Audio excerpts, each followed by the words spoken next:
Halo, Assalamualaikum warahmatullahi wabarakatuh. Perkenalkan, nama saya Rizky Ramadhani dari program Studi Komunikasi dan Penyiaran Islam dari Fakultas Agama Islam Universitas Muhammadiyah Jakarta. Baik, di sini saya ingin menjelaskan tentang media massa dan pengaruhnya. Nah, media massa itu terbagi menjadi dua, definisi dan perkembangan media dan pengaruh media modern. Baik, sini saya akan menjelaskan definisi dan pengaruh media. Di sini ada sarana penyampaian pesan ke masyarakat luas, terus juga ada evolusi cetak, radio, dan digital, terus juga ada membentuk pola pikir persepsi realitas, dan kemudian selanjutnya ada pengaruh media modern. Nah, media sosial komunikasi itu satu arah dan interaktif.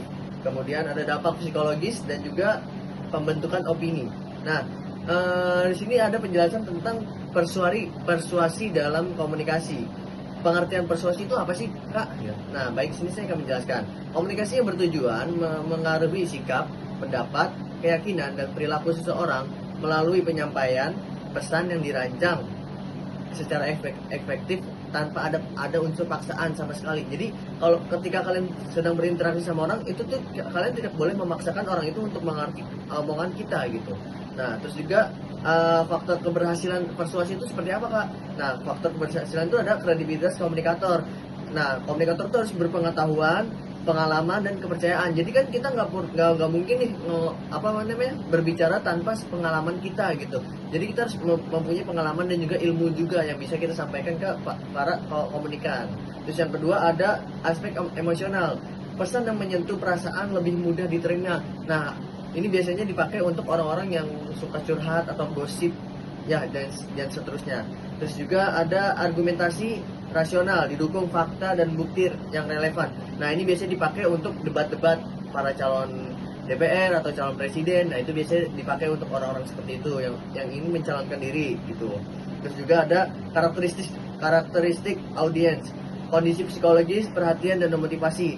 Nah, kita tuh harus mencari tahu dulu nih, kita tuh ingin berbicara tuh seperti apa, dan apakah ingin memotivasi audiens kita atau seperti apa gitu, agar audiens juga bakal memahami apa yang kita bicarakan gitu.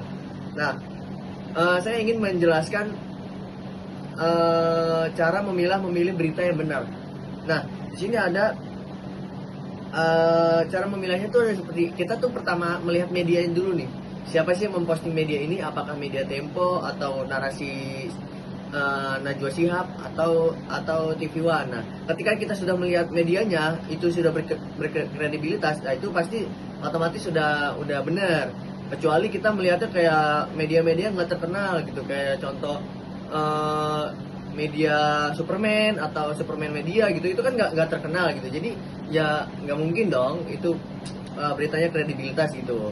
Dan juga yang kedua, isi beritanya nih, otomatis kan ketika suatu berita itu sudah viral, nah pasti banyak media-media yang memberitakan tuh. Nah, ketika kita isi beritanya udah tahu nih, pasti media lain juga memberitakan. Itu juga termasuk salah satu dari memilih suatu berita.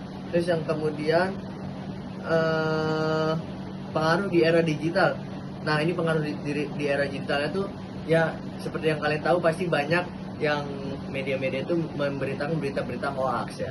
Mungkin hanya itu yang bisa saya sampaikan, kurang lebihnya mohon maaf. Wassalamualaikum warahmatullahi wabarakatuh.